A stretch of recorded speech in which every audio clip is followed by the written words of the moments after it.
যোগ্য কিন্তু বাদ পড়েছেন অধিকতর যোগ্য শিক্ষকগণ। বেসরকারি শিক্ষা প্রতিষ্ঠানের অধ্যক্ষ, উপাধ্যক্ষ, প্রধান শিক্ষক, সহকারী প্রধান শিক্ষক, সুপার, সহকারী সুপার এই ধরনের পদগুলোকে সরাসরি নিয়োগ দেওয়ার জন্য নীতিগত সিদ্ধান্ত নিয়েছে এনটিআরসি।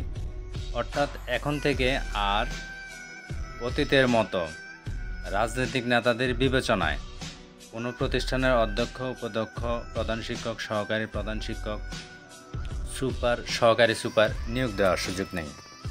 সরকারের এই নীতিগত সিদ্ধান্তকে সাধুবাদ এবং সেলুট জানাই। কারণ সকল শিক্ষক যোগ্য হওয়ার পরও অধিকতর যোগ্য শিক্ষকদেরকে বঞ্চিত করা হয়েছে শুধুমাত্র রাজনৈতিক সমীকরণের কারণে।